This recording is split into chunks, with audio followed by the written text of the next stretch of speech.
Hello everyone, welcome back to our new class from the chapter Lifelines of National Economy. Here we are again with our new topic from the chapter 7, that is Lifelines of National Economy. As you know students, we have completed our concept from the last video of the chapter 7. Now we will do Lifelines of National Economy exercise. After that, we always do the previous year questions of the chapter and also the 1 mark question, 3 mark question, 5 mark questions. Now we will do about the exercise which is very important from the point of view of board exams. प्यारे बच्चों, आपको जैसा कि पता कि हम अपना chapter complete होने के बाद अपनी एक्सरसाइज को करते हैं चैप्टर की, that is lifelines of national economy से रिलेटेड है जो उस एक्सरसाइज को करते हैं। आइए चलिए देखते हैं एक्सरसाइज में क्या क्या क्वेश्चन है।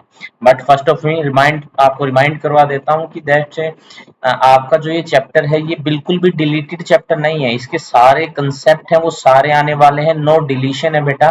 तो कृपया करके इसमें ध्यान से थोड़ा सा पढ़ें बेटा, क्योंकि इसमें कोई भी डिलीशन नहीं और ये चैप्टर इंपॉर्टेंट है और ये चैप्टर आपका कंप्लीट आने वाला है। आशा करता हूँ आप सबको पता होगा कि आपका कौन कौन सा चैप्टर डिलीशन है, कौन सा चैप्टर डिलीटेड नहीं है। अगर नहीं है तो मैं अपनी एक नेक्स्ट वीडियो आपकी जरूर लेके आऊंगा जिसमें मैं डिलीटेड चैप्टर के बारे में आप सबको बताने वाला हूँ कि आपका डिलीटेड चैप्टर क्या है और क्या आपका चैप्टर डिलीटेड नहीं है। देखिए चलते हैं आगे। Which of the two following extreme location are connected by the east-west corridor? मैंने आपको बताया था, मैंने आपको नॉर्थ और साउथ को भी बताया था बेटा, कन्याकुमारी से जुड़ा और उस साइड जम्मू कश्मीर। और ये कौन सा था बेटा? सिलचर और पोरबंदर। सिलचर कहाँ पे बेटा? असम में है। मैंने आपको बताया था, एक मिनट में आपको बता देता हूँ। जो सिलचर है ये आपका किस में एग्जिस्ट करता है बेटा? असम में करता है। और इस साइड ये पोरबंदर है बेटा, जो ये पोरबंदर किसकी शाखा है बेटा? ये आपका गुजरात में है। जैसा कि आपको पता है ये कहाँ पे है बेटा? ईस्ट में है। और ये कहाँ पे है बेटा? ये आपका वेस्ट में है। तो इसका आंसर क्या हो जाएगा? The two of the following extreme locations बतानी है। तो एक्सट्रीम लोकेशंस क्या है? एक सिलचर है और एक क्या बेटा? पोरबंदर है। तो सिलचर और पोरबंदर इसका क्या हो जाएगा answer? The east west corridor start at Serampur in Porbandar. Serampur कहाँ पे चलता है बेटा? Porbandar. To the west connect to the Silchar in the east. ये आपका connect Silchar in the east में इसके साथ जोड़ता है। तो एक नया वर्ड आया बेटा, सीरमपुर। सीरमपुर से लेकर, जो कि किसका पार्ट है बेटा? वो पोरबंदर का पार्ट है। लेकिन आपको जनरली दो ही चीजें बतानी होंगी, एक बताना होगा बेटा आपको क्या? सिलचर। और एक आपका बताना होगा बेटा क्या? पोरबंदर। इससे ज्यादा आपसे क्या स्टेट्स के बारे में पूछ सकता है? दैट इज ये किससे रिलेटेड है? ये बेटा आपका असम है और ये बेटा आपका क्या है? गुजरात है। बस ये पूछ सकता है, इससे ज्यादा इसमें कुछ आस्क नहीं किया जाएगा। तो to extreme locations from the east and corridor starts at Sirampur in Porbandar to the connect Silchar in the east. East में किससे कनेक्टेड है बेटा? सिलचर से कनेक्टेड है। चलिए आगे देखते हैं।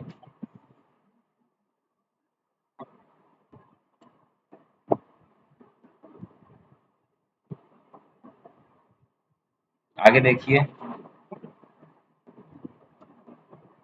which mode of transportation is reduce the transshipment loss and delays? बेटा कौन सा मोड ऑफ ट्रांसपोर्टेशन है? कौन सा मोड ऑफ ट्रांसपोर्टेशन हमारा है बेटा जो ट्रांसपोर्टेशन का मोड रिड्यूस कर देता है बेटा ट्रांसशिपमेंट के लॉसेज को और डिलेज को? बेटा किसको? डिलेज को क्या कर देता है? बिल्कुल लॉस कर देता है। उसका नाम क्या बेटा? उसके नाम के बारे में आपको बताना है। चलिए देखते हैं। देखिए, सबसे पहले आप एक बात बताइए, जो मोड ऑफ ट्रांसपोर्ट रिड्यूस करता है ट्रांसशिपमेंट के लॉसेस वगैरह को, डिलेज को, तो पाइपलाइन का मोड होगा बेटा। कौन सा मोड होगा? पाइपलाइन का। देखो ट्रांसशिपमेंट के लॉसेस एंड डिलेज बेटा, देखो रेलवे में भी डिले हो सकता है बेटा, रोडवेज में भी और वाटरवेज में, लेकिन पाइपलाइन तो बिल्कुल इसका हमने पढ़ा था इसके बारे में कि इसका स्टार्टिंग में जो कॉस्ट आता है ना, cost of establishment, cost of establishment जो आती है बेटा वो तो होती है ज्यादा, बहुत ज्यादा, ए लॉट ऑफ होती है बेटा। वो ए लॉट ऑफ कॉस्ट लगती है बेटा जो आपकी क्या होती है? एस्टेब्लिशमेंट की। उसके बाद जो रनिंग एक्सपेंसेस हो जाते हैं ना, तो रनिंग एक्सपेंसेस भी क्या हो जाते हैं? इसके एक्सपेंसेस भी क्या हो जाते हैं बेटा? बिल्कुल लेस हो जाते हैं। और उसके साथ साथ पाइपलाइन से क्या फायदा होता है? एक दूसरा हमारा, ये रिड्यूस कर देती है। ये क्या रिड्यूस कर देती है? ये ट्रांसशिपमेंट के लॉसेस को बेटा, किसके? ट्रांसशिपमेंट लॉसेस के। और डिलेज को बेटा, इन चीजों को भी क्या कर देती है, ये कम कर देती है। तो pipeline mode is use for transporting liquids and gases, it effectively reduce the cost and the delays नहीं आएगा बेटा, इसको थोड़ा सा करेक्ट कर लीजिए, दैट विल बी डिलेज, यहाँ पे क्या आने वाला है, डिलेज आने वाला है, क्या आने वाला बेटा आपका, डिलेज आने वाला जो यहाँ पे आएगा। तो हमारा क्या जाएगा, the pipeline mode is use for transporting liquid and gases, किसको ट्रांसपोर्ट करती है बेटा, ये हमारी लिक्विड एंड गैसेज को क्या करती है, ट्रांसपोर्ट करती है। It effectively reduce the cost of delivery को क्या कर देती है, बिल्कुल रिड्यूस कर देती है। अब इससे आगे देखते हैं बेटा, Which one of the following state is not connected with HVA? ये देखो हजारी विजयनगर, मैंने आपको बताया था बेटा पाइपलाइन है बेटा, तो देखो हजारी विजयपुर जगदीशपुर क्या ना, HVJ, तो ध्यान रखना HVJ पाइपलाइन आई है तो इसका आपको पता होना चाहिए HV&J। H का मतलब होगा हजीरा और V का पार्ट का मतलब होगा बेटा विजयपुर और J का नाम होगा बेटा जगदीशपुर।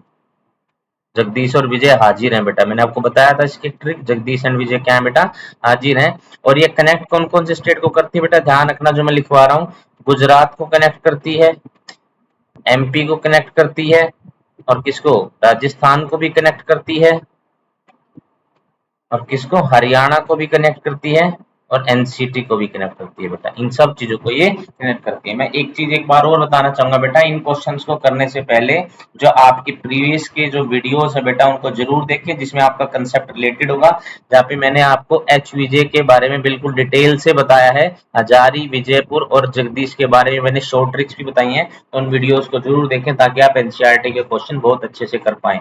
अब इसमें देखिए, अब इसमें कौन सा नहीं है बेटा, इसमें कौन सा नहीं है, देखिए क्या मध्य प्रदेश, क्या इसके अंदर मध्य प्रदेश है बेटा, क्या इसके अंदर उत्तर प्रदेश है बेटा, NCT हरियाणा, देखो विच one of is not connected with the HVJ pipeline, तो HVJ के ऊपर ऑब्जर्वेशन बताया गया, it is connected in the state, Gujarat हो गया, मध्य प्रदेश हो गया और हमारे राजस्थान हो गया, तो देखो मध्य प्रदेश नहीं आ सकता, क्या नहीं आ सकता, मध्य प्रदेश नहीं आ सकता, MP है, राजस्थान है, तो इसमें गुजरात है, गुजरात नहीं आ सकता बेटा, तो उसके बाद हजीरा है, उत्तर प्रदेश है, तो महाराष्ट्र इसका क्या हो जाएगा बेटा, आंसर हो जाएगा, जिसको ये कनेक्ट नहीं करती, तो क्या आंसर हो जाएगा बेटा हमारा, महाराष्ट्र हो जाएगा, कौन सा हो जाएगा बेटा, महाराष्ट्र हो जाएगा। आगे चलिए, आगे देखते हैं, Which one of the following is the deepest landlocked port? इसका क्वेश्चन मैंने आपको करवाया था बेटा, डीपेस्ट लैंडलॉक्ड पोर्ट कौन सा, विशाखापट्टनम आपका है। देखो डीपेस्ट सबसे गहरा और लैंडलॉक्ड है बेटा, और ये क्या है बेटा, लैंडलॉक्ड है, तो ये कौन से वाला है बेटा आपका, ये बेटा विशाखापट्टनम का है बेटा, जो आपका क्या है, is the only major port in Andhra Pradesh. ध्यान रखना बेटा, विशाखापट्टनम कहाँ पे है बेटा, विशाखापट्टनम का जो पोर्ट है विशाखापट्टनम, और ये है कहाँ पे बेटा, आंध्र प्रदेश में है, और ये है डीपेस्ट। देखो मैं लिखवाता इसलिए हूं ताकि आप अच्छे से इसको देख पाए, डीपेस्ट लैंडलॉक्ड है बेटा आंध्र प्रदेश का विशाखापट्टनम, डीपेस्ट लैंडलॉक्ड हमारा क्या है बेटा, ये बिल्कुल आंध्र प्रदेश में है, और second largest by volume cargo handled, और सेकंड लार्जेस्ट कार्गो, क्या बोला बेटा, सेकंड लार्जेस्ट, दूसरे नंबर पर सबसे ज्यादा इसमें क्या आते हैं बेटा, वॉल्यूम कार्गो को हैंडल्ड किया जाता है, इसके अंदर बेटा कार्गो क्या किया जाता है, इसको हैंडल्ड किया जाता है। ये कौन सा है बेटा हमारा, विशाखापट्टनम है बेटा, जो कि हमारा किसमें है, आंध्र प्रदेश में। तो ये ध्यान रखना, ना तो तूतीकोण है, ना पाराद्वीप है, और ना ही आपका चेन्नई है, तो कौन सा है बेटा, इंडिया का लार्जेस्ट बाय वॉल्यूम कौन सा कार्गो हैंडल्ड है बेटा, वो है आपका विशाखापट्टनम है बेटा, जो बिल्कुल कार्गो हैंडल्ड है।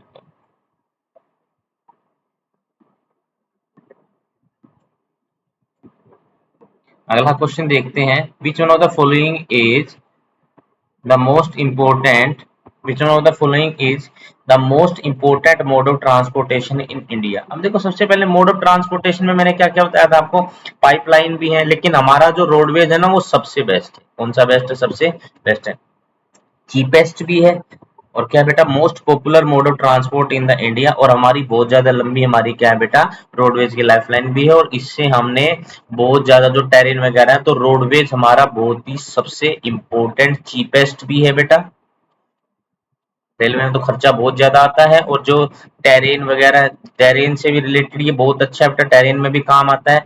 जो डाइसेक्टेड रोड बनाने होते हैं वहां पे भी काम आता है। माउंटेन का एरिया हो बेटा, वहां पे भी इसको करवाया जा सकता है, और थिक फॉरेस्ट एरिया हो वहां पे भी, थिक फॉरेस्ट एरिया में भी बेटा हमारे रोड्स काम आ जाते हैं बेटा, तो वहां पे रोड्स बहुत ज्यादा अच्छे हैं बेटा। तो इसीलिए हमारा रोडवेज जो सबसे कारगर। एयरवेज महंगी पड़ती है बेटा, एयरवेज क्या है, एयरवेज सुगम तो है, एयरवेज इन सब चीजों को क्या कर देती है बेटा, इन सब चीजों को क्लियर कर देती है। लेकिन ये क्या हो जाती है बेटा, एक तो इसके अंदर जो डेंसिटी है पीपल्स की, जो डेंसिटी ऑफ द पैसेंजर्स, वो क्या है बेटा, लेस है।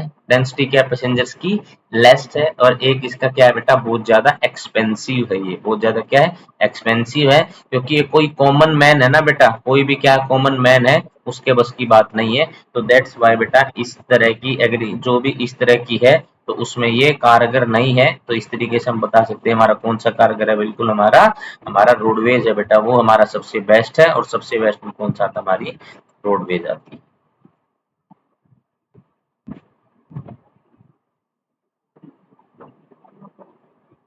कौन सी आती है, हमारी रोडवेज आती है, जो सबसे बेस्ट है बेटा। तो इसके बारे में सीखेंगे। तो रोडवेज हमारा क्या हो जाएगा, इसका आंसर हो जाएगा। रोडवेज हमारा क्या हो जाएगा, इसका आंसर हो जाएगा। आगे देखते हैं। Which one of the following term, इनमें से कौन सी टर्म है जो is use to describe trade between two or more country. अरे कितना सिंपल क्वेश्चन है। इंटरनल ट्रेड तो होती है विद इन द कंट्री बेटा, इंटरनल ट्रेड क्या होती है, विद इन द कंट्री। कहाँ पे होगी, विद इन द कंट्री के अंदर, जिसको हम एक नाम से और पुकारते हैं, जिसका नाम क्या है बेटा, डोमेस्टिक ट्रेड बोलते हैं। तो इंटरनल ट्रेड होगी बेटा, नेशन से रिलेटेड होगी। इंटरनेशनल ट्रेड क्या होगी, बिटवीन द वन नेशन और अदर, वन नेशन और अदर, उसको हम क्या बोलते हैं बेटा, इंटरनेशनल ट्रेड बोलते हैं। और लोकल तो लोकल ही होती है हमारी, जो आपस में, जो विलेजेस में या फिर टाउन्स वगैरह में होती है, उसको हम क्या बोलते हैं बेटा, हम लोकल ट्रेड बोलते हैं। अब एक बात का ध्यान रखिए बेटा आप, मैं एक क्वेश्चंस के साथ सारे ऑप्शंस को इसलिए उठा रहा हूं ताकि एक एमसीक्यू के अंदर आप ज्यादा से ज्यादा को कवर कर पाए, इसलिए मैंने आपके लोकल ट्रेड में भी किसको उठाया बेटा, लोकल ट्रेड का ऑप्शन डी भी उठाया। एक्सटर्नल तो ये इसका कोई महत्व नहीं है, एक्सटर्नल तो बस एक ऑप्शन आपको दे दिया ताकि आप थोड़े से पजल्ड हो जाए बेटा, दैट्स वजह का। वरना मीनिंग किसका है, इंटरनल ट्रेड का, इंटरनेशनल ट्रेड का और लोकल ट्रेड का। But what will be your answer, your answer will be international trade, जो दो से ज्यादा कंट्रीज के बीच में होती है, that is known as international trade बोलते हैं। और इंटरनल ट्रेड तो हमारी क्या होती है बेटा, हमारी डोमेस्टिक ट्रेड होती है। कैसी ट्रेड होती है, डोमेस्टिक ट्रेड होती है, जो हमारी कौन सी होती है बेटा, इंटरनेशनल ट्रेड होती है। और ये ट्रेड हमारी दो या दो से ज्यादा कंट्रीज के बीच में हो सकती है, तो इसको हम क्या बोलते हैं, इंटरनेशनल ट्रेड बोलते हैं, जो कि दो या दो से ज्यादा कंपनियों के बीच में होती, सॉरी कंट्रीज के बीच में होती है। अब देखिए पढ़ लीजिए इसको। Internal trade refers to the trade within the nation, within the nation आ गया, तैसे ही डोमेस्टिक आ जाएगा, यहाँ पे क्या आ जाएगा, डोमेस्टिक आ जाएगा।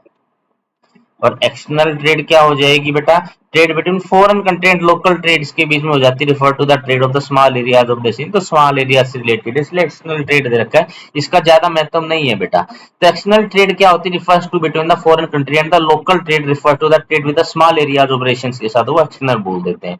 वैसे मेन इंपॉर्टेंट क्या, when international trade constitute the trade between one nation and the other. तो मैं एक बार आपको देखो सारी ट्रेड्स के बारे में बता देता हूँ, ताकि इसमें आपका थोड़ा सा भी यहाँ पे दिक्कत ना रहने पाए बेटा। तो एक बार इसको कर लेते हैं अच्छे से, क्योंकि इसमें सारी ट्रेड्स आई हुई हैं ऑप्शंस में, तो मैं चाहता हूँ आपका कंसेप्ट यहाँ से बिल्कुल क्लियर हो जाए बेटा। एक बार ध्यान से देखिए,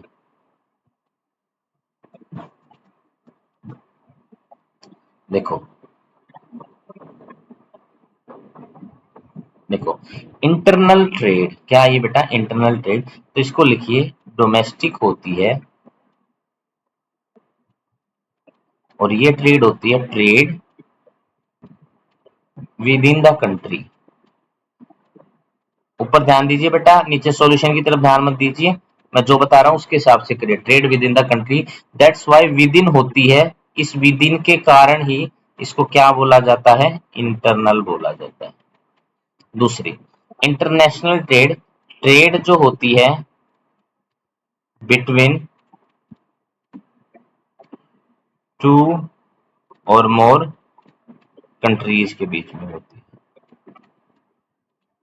एक्सटर्नल ट्रेड जो होती है बेटा, ये होती है फॉरेन कंट्री,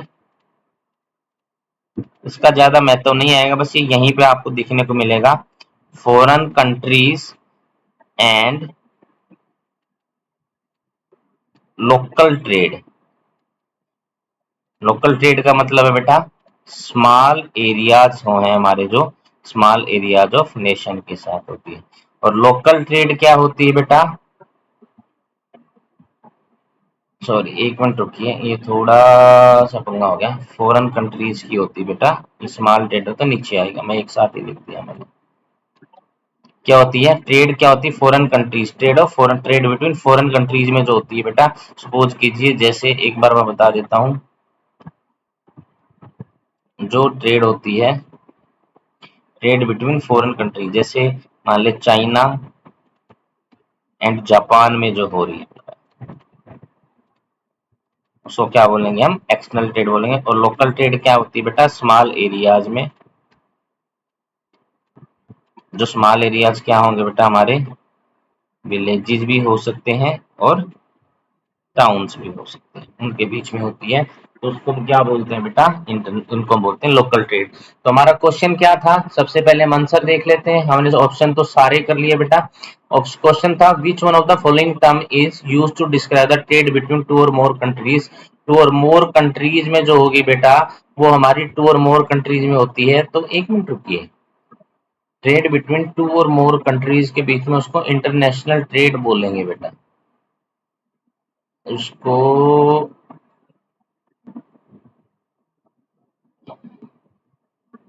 थोड़ा सा डाउट है यहाँ पे, अगर यहाँ पे इंटरनेशनल ट्रेड तो होती है हमारी टू और मोर कंट्रीज में, नहीं इंटरनेशनल ट्रेड तो होती है, हाँ टू और मोर कंट्रीज में होती है, उसको इंटरनेशनल ट्रेड ही बोलते हैं। With in the international trade constitute the trade between one nation and the other, उसको इंटरनेशनल ट्रेड बोलते हैं।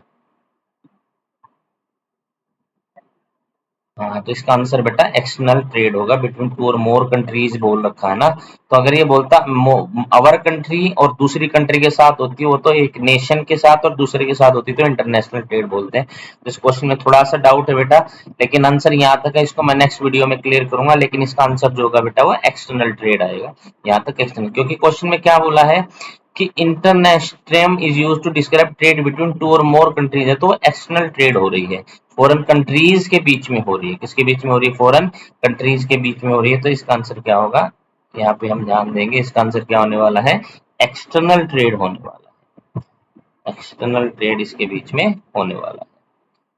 कोई बात नहीं, कई बार टीचर्स भी बेटा थोड़ा सा एक आधी बार डाउट हो जाता है, तो इसमें that is not a big issue, I think you will understood. चलिए नेक्स्ट क्वेश्चन पे चलते हैं। State any three merits of roadways, roadways के थ्री मेरिट्स बताने हैं, तो थ्री मेरिट्स का मतलब होता है बेटा इसके तीन फायदे बताने हैं।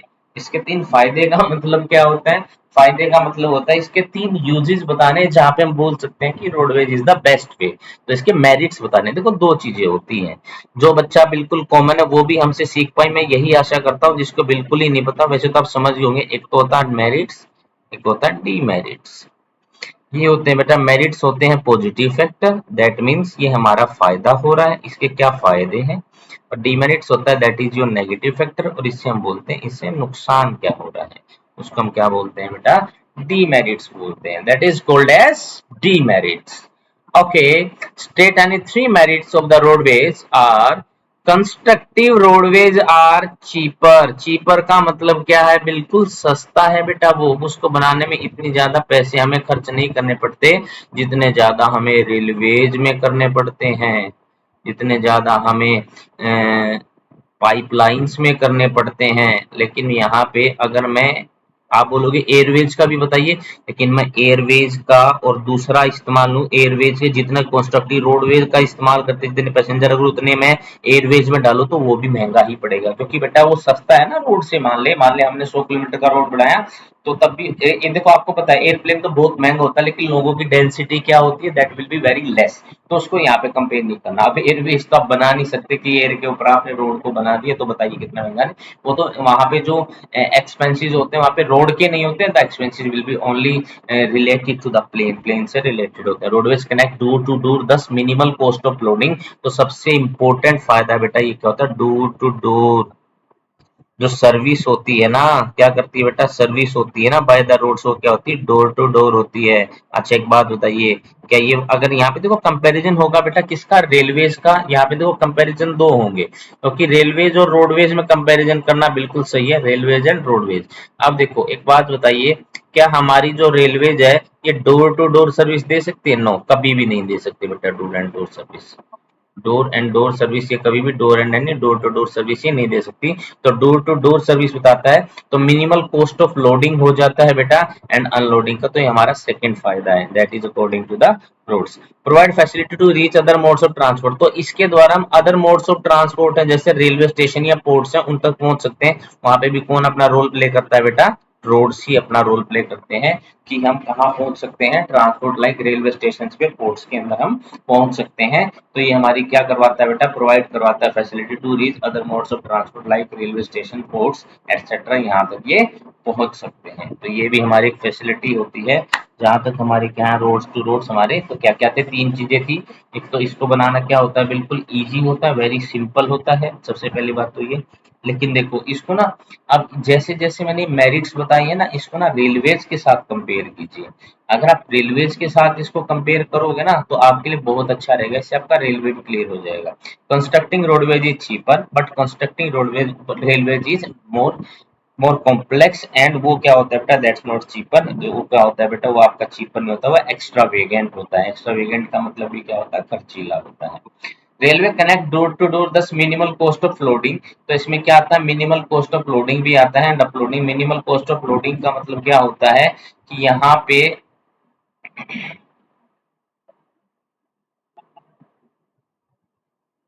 Connect door to door service, thus minimal cost of loading होता है बेटा। और यहाँ पे क्या होता है बेटा, डोर टू सर्विस बताता है कि मिनिमल कॉस्ट ऑफ लोडिंग है, उसके बारे में भी बताता है बेटा कि इसमें क्या है, कि आप रेलवेज पाइपलाइंस और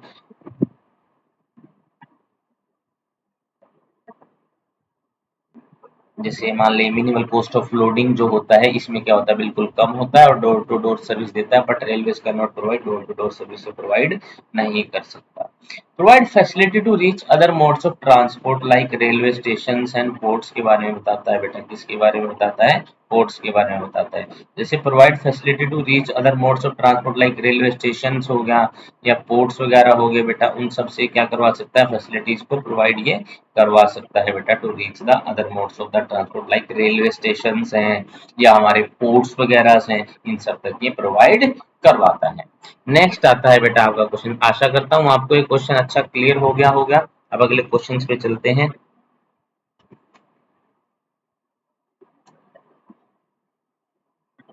अगला क्वेश्चन क्या है बेटा, वो देख लेते हैं। 30 वर्ड्स में आंसर देना। वेयर एंड वाई, कहाँ और कैसे।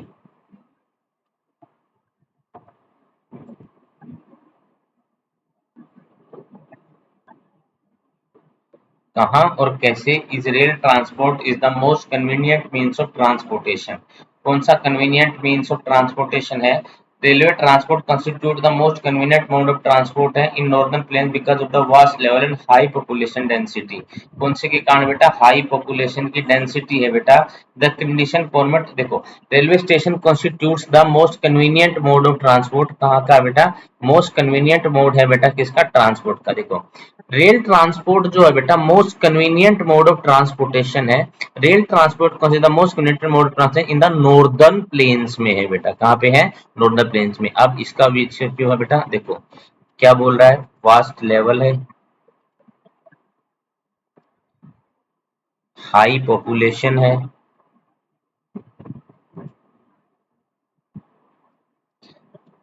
एग्रीकल्चर बेस्ड है, इसमें दिया नहीं हुआ लेकिन फिर भी बता रहा हूँ,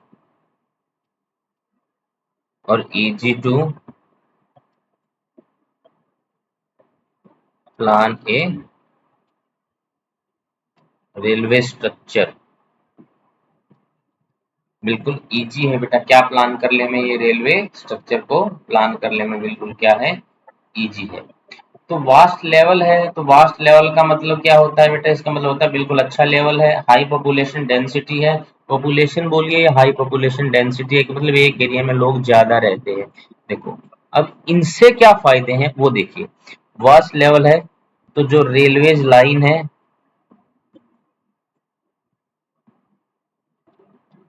वो इजी हो जाती हैं कंस्ट्रक्ट, मोर पैसेंजर्स होंगे,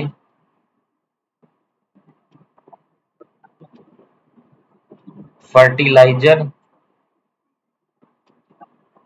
एंड एग्रीकल्चर इनपुट्स की डिलीवरी होगी तो रेलवे का फायदा होगा। तो ये तीन चीजें चार चीजें मैंने आपको बताई हैं, इनको बड़े ध्यान से पढ़िए कि रेलवे है जो वास्ट लेवल है बेटा, उसका क्या बेटा, वास्ट लेवल है, और रेलवे लाइन है इजी टू कंस्ट्रक्ट, इसको बिल्कुल इजी है बेटा कंस्ट्रक्ट करने में। हाई पॉपुलेशन डेंसिटी है तो मोर पैसेंजर्स हैं बेटा, क्या है, मोर पैसेंजर होंगे। और एग्रीकल्चर वेस्ट है तो फर्टिलाइजर और एग्रीकल्चर वगैरह की डिलीवरी होगी तो उसमें भी आपका फायदा है। उसमें फायदा ऐसे है कि आप अच्छे से तरीके से क्या कर सकते हो बेटा, अच्छे तरीके से फर्टिलाइजर और एग्रीकल्चर की जो डिलीवरी होगी तो उससे रेलवे का फायदा होने वाला है। लेकिन इसमें कुछ ड्रॉबैक्स भी है बेटा, क्योंकि ना देखो आप क्वेश्चन है बेटा, आप सीधा एनसीईआरटी पढ़ लिया और उसके बाद उसको करके आगे चले गए तो क्या फायदा है। जितने कंसेप्ट रिवाइज हो सकते हैं ना बेटा उतने कंसेप्ट रिवाइज करो, ताकि दिमाग में ना एक इमेज बने बहुत अच्छे वाली, तो वो बहुत अच्छा रहेगा आपके लिए। देखो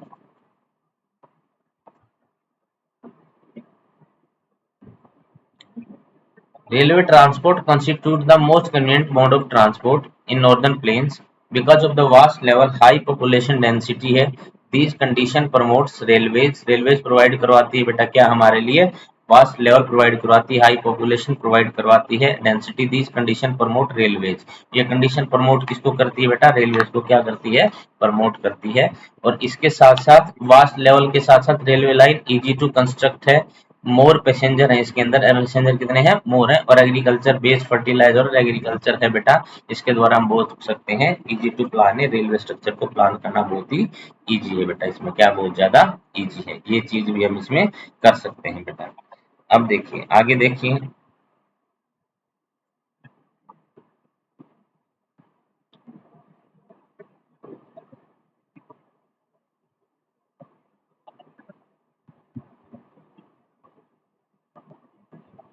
तो वास्ट लेवल अगर हो सकता है तो railway line easy to construct है बेटा, हाई पॉपुलेशन की डेंसिटी है तो मोर पैसेंजर्स भी यहाँ पे आएंगे। एग्रीकल्चर बेस्ड है तो एग्रीकल्चर बेस्ड है तो हम प्लान कर सकते हैं बेटा किसके लिए, एक अच्छे स्ट्रक्चर के लिए। तो देखो यहाँ पे तीन ही चीजें हैं, लेवल अच्छा है तो रेलवे लाइन अच्छी बिचेगी, हाई पॉपुलेशन डेंसिटी है तो मोर पैसेंजर आएंगे, एग्रीकल्चर बेस है तो फर्टिलाइजर्स भी यहाँ पे डिपोर्ट होगा जिससे एग्रीकल्चर, जिससे रेलवे को फायदा होगा। नुकसान क्या क्या है, पॉपुलेशन बहुत ज्यादा तो बहुत ज्यादा पॉपुलेशन टिकट नहीं लेती है, पॉपुलेशन डेंसिटी ज्यादा तो चोरियां ज्यादा होती है, सामान का डिफेक्ट ज्यादा होता है। तो इस तरीके से हम बोल सकते हैं ये भी कुछ हमारी दिक्कत है बेटा जो मोस्ट कन्वीनियंट के बीच में आती, these are the drawbacks of the most convenient means of transportation के रेलवे में बेटा। आगे चलते हैं, नेक्स्ट क्वेश्चन है बेटा, नेक्स्ट क्वेश्चन आपका क्या है बेटा वो देखते हैं।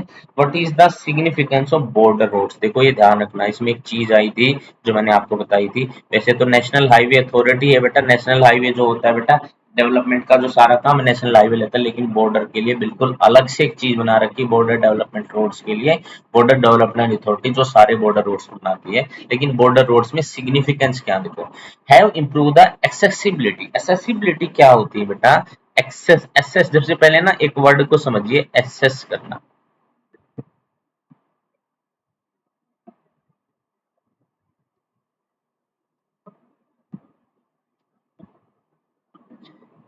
एक्सेस करना। In the area of difficult terrain mainly the northern, कहाँ पे बेटा, मेनली द नॉर्दर्न है और north eastern borders areas of India में है बेटा। तो border areas have to improve accessibility, area of difficult area में आपकी क्या करती है बेटा, ये डिफिकल्टी को क्या कर देती है बेटा, देखो border roads have improve the accessibility in the area of difficult terrain, तो बॉर्डर रोड ने हमें एक्सेसिबिलिटी दी है, तो एक्सेस का मतलब होता है पहुंच दी है, वहां तक हम पहुंच सकते हैं किन के द्वारा बेटा, बॉर्डर रोड्स के द्वारा।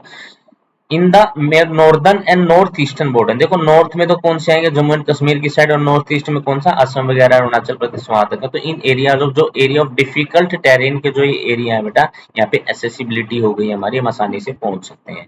और the road serve in the economic development of these area, और किसके रूप में सर्व करते हैं। अब देखो रोड होगा तो डेवलपमेंट के लिए यहाँ से इस रोड से क्या जा सकेंगे बेटा, इस यहाँ से एक ही चीज जाएगी जो आपका क्या करेगी बेटा, डेवलपमेंट करेगी, रिसोर्सेज। क्या जाएगी, रिसोर्सेज जाएंगे, तो उसमें क्या करेगी बेटा, इकोनॉमिक डेवलपमेंट करेगी उस एरिया में। Answer the following question in about 30 words में क्वेश्चंस को बताइए। What is made by trade, trade का मतलब क्या है, what is the difference between international and local trade, और डिफरेंस क्या है इंटरनेशनल और लोकल ट्रेड में, उन सब चीजों के बारे में हमें बताना है बेटा। देखो what is meant by trade है, इसका मतलब क्या होता है, what is the difference between international and local trade. International and local trade में क्या है बेटा, हमारा क्या होगा, trade refers to the exchange of goods amongst peoples बेटा। ट्रेड क्या रेफर्स करती है बेटा, exchange of goods among peoples. तो हमारा ट्रेड का मतलब होता है लोगों के बीच में एक्सचेंज होना गुड्स और goods among peoples and states and countries. तो इसको हम क्या बोलते हैं, exchange of goods among people and state and countries को बोलते हैं बेटा, उसको हम क्या बोलेंगे, trade refers to the exchange of goods, चीजों को एक्सचेंज करना, अमंग पीपल, एंड स्टेट्स में एक्सचेंज करना और कंट्रीज में एक्सचेंज करना। तो तीन स्टेप्स हैं, देयर आर थ्री स्टेप्स बेटा, that is people, states and countries. People, state and क्या है बेटा, कंट्रीज है। पीपल के बीच में होता लोकल ट्रेड बोलते हैं, स्टेट्स के बीच में होता डोमेस्टिक बोलते हैं, और कंट्रीज के बीच में होता है तो इंटरनेशनल बोलते हैं। क्या बोलते हैं, इंटरनेशनल बोलते हैं। International trade refer to the trade between two or more, किसके बीच में ट्रेड करना है बेटा, बिटवीन टू एंड मोर के बीच में। Trade that occurs in a region within the same country is called local trade.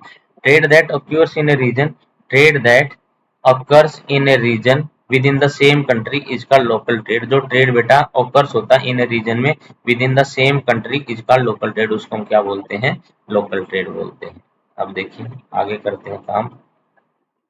Answer the following question in about 120 words में question को बताना है बेटा। What are the means of transportation communication called the life lines of the states economy बेटा। तो यहाँ पे बताना what are the means of transportation, transportation के मीन्स क्या हो सकते हैं, communication called the life lines of national and economy, क्यों बताया गया बेटा, देखिए a country progress completely relies on the transportation, किसके ऊपर डिपेंड करती है बेटा, ट्रांसपोर्टेशन एंड कम्युनिकेशन। ये बिल्कुल ध्यान रखना, मैं बहुत बार बता चुका हूँ बेटा आपको, एक फिर सिंपल सा फॉर्मूला, ट्रांसपोर्टेशन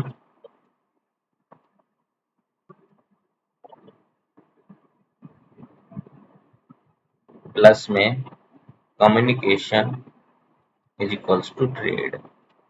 तो इसीलिए कंट्री की प्रोग्रेस तभी होगी जब इंटरनेशनल ट्रेड होगी। Goods which are produce in one part of the nation need to be transported from one part of the country to the other part पर जाइए, लेकिन इसके बीच में फिजिकल कांटेक्ट नहीं होना चाहिए। क्या नहीं होना चाहिए बेटा, no physical contact.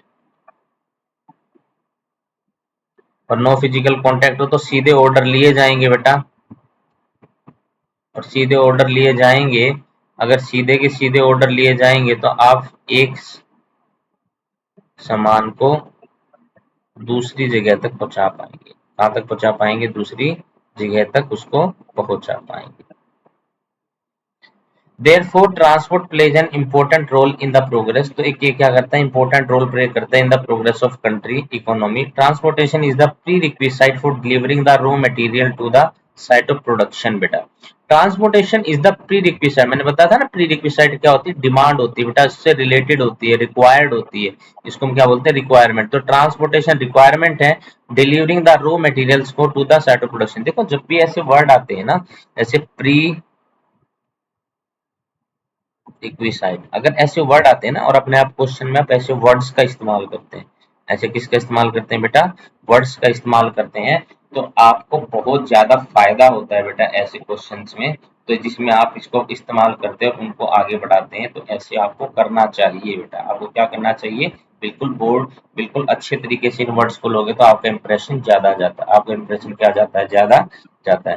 for the delivery to finished goods to the consumer, hence the production as well as distribution good transportation system is necessary। तो क्या है बेटा, तो डिस्ट्रीब्यूशन ऑफ गुड्स किसका बेटा, ट्रांसपोर्टेशन सिस्टम का क्या बेटा, बहुत ज्यादा नेसेसरी है। तो trade in India working efficiently because of the appreciable connectivity होनी चाहिए, क्या होनी चाहिए, एप्रिशिएबल कनेक्टिविटी होनी चाहिए। तो India is well linked with the rest of the world via railways, किसके द्वारा जुड़ा हुआ बेटा, रेलवेज के द्वारा, एयरवेज के द्वारा, वाटरवेज के द्वारा, न्यूज़पेपर्स के द्वारा, रेडियो, टेलीविजन, सिनेमा, तो सारा सब कुछ ये क्या है बेटा, कम्युनिकेशन है। ये सब कुछ क्या है, कम्युनिकेशन है। And internet they have been contributing to the socio economic progress हो रही है। तो सोशियो इकोनॉमिक के बारे में बताता हूं मैं आपको, सोशियो और एक क्या है, इकोनॉमिक है। तो सोशियो का मतलब है आपका किससे, सोशल से, इकोनॉमिक का मतलब आपका किससे है, इकोनॉमी से। In many ways, international and local trade both have contributed to the development of country. Hence, we can say that means of transportation और communication are the lifelines of the nation। इस तरीके से communication और क्या है बेटा, ये आपका transportation है, ये क्या है बेटा, lifeline है बेटा, किस चीज के बेटा, आपकी development के, क्या है, बिल्कुल lifelines है बेटा। इस तरीके से करना है। Answer the following question in about 120 words में बताना, किसमें बताना बेटा, 120 वर्ड्स में बताना। ऊपर वाला एक बार मैं रिवाइज करवा देता हूं बेटा, कभी आपको याद ना रहा हो। देखो, the country progress completely relies किस पे करती है, ट्रांसपोर्टेशन पे और कम्युनिकेशन पे। Goods which are produced in one part of the nation need to be transport from one part of country to the other part. तो गुड्स विच आर प्रोड्यूस की जाती है एक पार्ट में, तो needs to be transported from one part of the country के other part में। तो एक पार्ट से दूसरे पार्ट में इनको ट्रांसपोर्ट करना है, therefore transport plays an important role. Transport क्या प्ले करती है बेटा, एक इंपॉर्टेंट रोल प्ले करती है in the progress of country की इकोनॉमी में। इसकी इकोनॉमी में बेटा, कंट्री की इकोनॉमी में transportation is the prerequisite है, ये रिक्वायरमेंट है किसकी, डिलीवरिंग द रॉ मटेरियल को डिलीवर करने में प्रोडक्शन से for the delivery of finish good to the consumer. Raw material को भी ट्रांसपोर्टेशन की हेल्प से ट्रांसपोर्ट किया जाएगा, रॉ मटेरियल्स की हेल्प से फिनिश गुड्स को भी कंज्यूमर के पास डिलीवर किया जाएगा। For the production as well as distribution good transportation system is necessary. तो इसीलिए production as well as distribution of good transportation क्या है बेटा, बिल्कुल नेसेसरी है। किस चीज के लिए बेटा, इन चीजों के ट्रांसपोर्टेशन के लिए।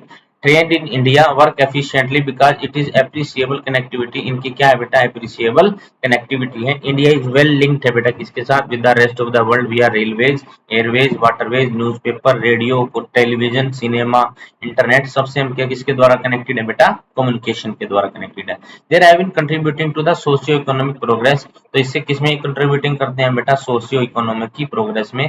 इन many ways international and local trade both have contributed to the development of the country, किसमें कंट्रीब्यूट करता है बेटा, डेवलपमेंट ऑफ द कंट्री में। Hence we can say that means of transportation and communication are the lifelines of nation. तो हम कह सकते हैं transportation and communication are the lifelines of nation की क्या है बेटा, ये लाइफलाइंस है, क्या हमारे नेशन की है, लाइफलाइंस है। तो आगे चलते हैं, अगला क्वेश्चन देखते हैं जो कि आपके एनसीईआरटी से है, 120 वर्ड्स में जिसका हमें आंसर देना है बेटा। देखो, right A note on the changing nature, कैसा नेचर बेटा, चेंजिंग नेचर हो रहा है किसका, इंटरनेशनल ट्रेड का इन द लास्ट 15 ईयर। कितने ईयर्स की बात करनी है, 15 ईयर्स की बात हमें करनी है। International trade is defined as exchange of goods and services between two or more nations के बीच में होता है। International trade had experience a huge change in the past 15 years में, ह्यूज चेंज किया बेटा किसमें, 15 ईयर्स में, along with the exchange of goods and services exchange of knowledge had superseded our nation. देखो यहाँ तक तो सिंपल है। इंटरनेशनल ट्रेड ने डिफाइन किया है exchange of good and services को between two or more countries के बीच में, किसके बीच में, to or more countries.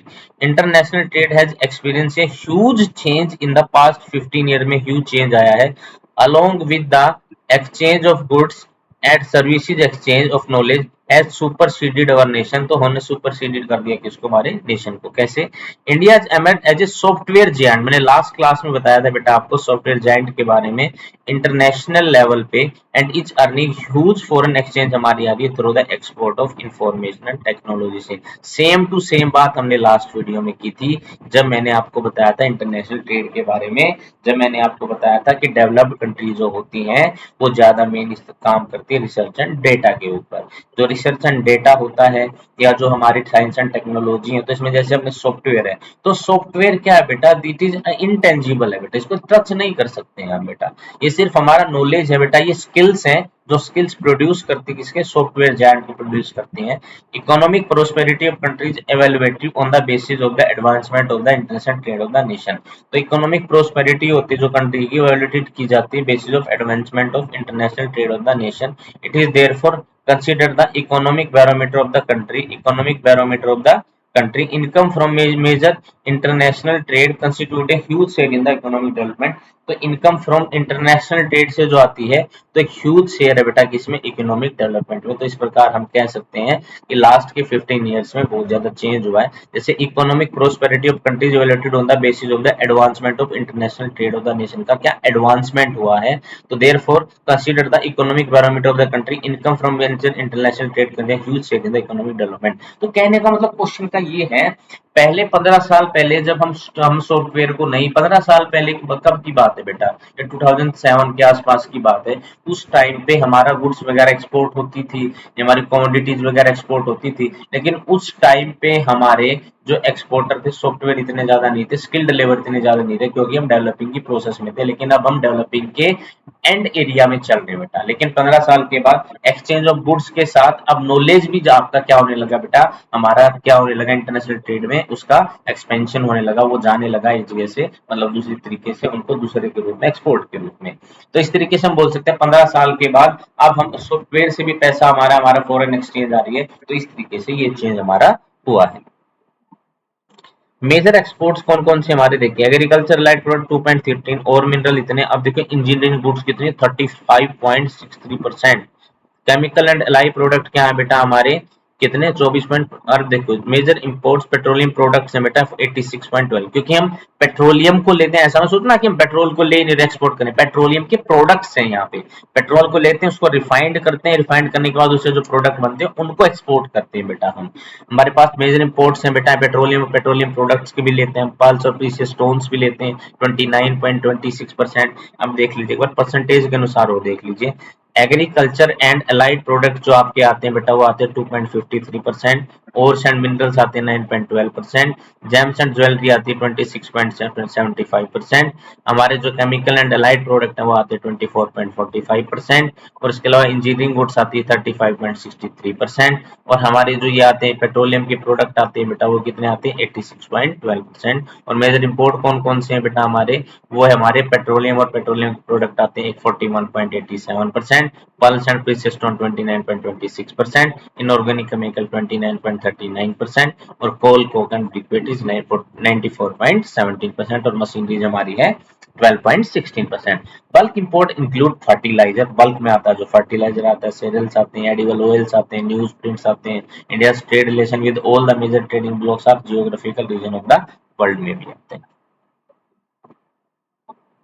Northern terminal of the north south corridor के बारे में बताएं तो Srinagar is the northern terminal for the north south corridor and Kanyakumari is the southern terminal. तो Srinagar is the northern terminal में है बेटा for the north south corridor के लिए, और कन्याकुमारी कहाँ पे बेटा हमारी साउदर्न में। तो ये में नॉर्थ साउथ, जैसे सबसे पहला क्वेश्चन में कौन सा पढ़ा था, ईस्ट और वेस्ट वाला, और ये बेटा हमारा नॉर्दर्न से नॉर्थ साउथ कॉरिडोर वाला। The name of national number highway number कौन सा, सिरसा सूरी मार्ग, वीडियो में पढ़ चुके हैं। हेडक्वार्टर कौन सा बेटा हमारा साउदर्न रेलवे जोन है, जो चेन्नई का बेटा headquarter southern railway zone. Rail गाज ट्रैक जिसका 1.767, तो कौन सा ब्रॉड है सबसे पहले वाला है बेटा 1.761। Southern terminal national highway number 7 Kanyakumari का southern terminal of the north south corridor का NH1 है बेटा। रियोरिन पोर्ट कौन सा है, कोलकाता है। बिजिएस्ट रेलवे जंक्शन कौन सा नॉर्दर्न स्टेट में बेटा, मुगल सराय है बेटा, जो बिजिएस्ट रेलवे स्टेशन है नॉर्दर्न इंडिया में। एक्टिविटी में बताने बेटा, इसको तो नहीं करेंगे लेकिन क्वेश्चन कर लेते हैं जहां से इंफॉर्मेशन मिलेगी। Srinagar is the northern terminal of the north south corridor, Kanyakumari south. दोबारा फिर रिपीट हो रहा है, सिरसा सॉरी मार्ग भी रिपीट हो रहा है। साउदर्न रेलवे चेन्नई का ब्रॉडकास्ट फिर रिपीट हो रहा है। कन्याकुमारी क्या बेटा हमारा नॉर्थ साउथ, कोलकाता एग्जाम्पल है। रियोरिन पोर्ट का, मुगल सराय क्या बेटा हमारा रेलवे जंक्शन का बिजिएस्ट पोर्ट है। तो प्यारे बच्चों ये आपका था एनसीईआरटी के क्वेश्चंस का क्वेश्चन आंसर्स। आशा करता हूँ आपको समझ में आए होंगे। इसके अलावा अगर कोई भी क्वेश्चन दोबारा रिवाइज करना है, टॉपिक दोबारा रिवाइज करना है, तो प्लीज कमेंट कीजिए। लेकिन मैं आपको सिर्फ एक एडवाइस देना चाहूंगा, अगर आप एनसीईआरटी के क्वेश्चन आंसर करना चाहते हैं, देखो कैसे कहाँ से हमने स्टार्ट किया था चैप्टर नंबर 1 से, हम लगातार क्वेश्चंस को करते करते हम लास्ट चैप्टर में पहुंच गए हैं बेटा। लास्ट चैप्टर की हमने एनसीईआरटी कर ली, तो आपकी ज्योग्राफी पूरी हो जाती है अगर आप थोड़ा सा समय निकालते हैं इन वीडियोस के लिए। तो मैं अब भी आपको आशा करता हूँ कि आप वीडियोस को देखेंगे और क्वेश्चन आंसर को देखेंगे, पूरी ज्योग्राफी को करके एक साइड करेंगे, और इसके बाद हम हिस्ट्री को स्टार्ट करने वाले, जो कि 10th क्लास की होगी बेटा। हिस्ट्री भी अपना एक लंबा चौड़ा सिलेबस लेकर बैठी, उसको भी हम सोल्व करेंगे। तो आशा करता हूँ आपको समझ में आया होगा। Thank you for attending the today session and thank you very much. Have a nice day.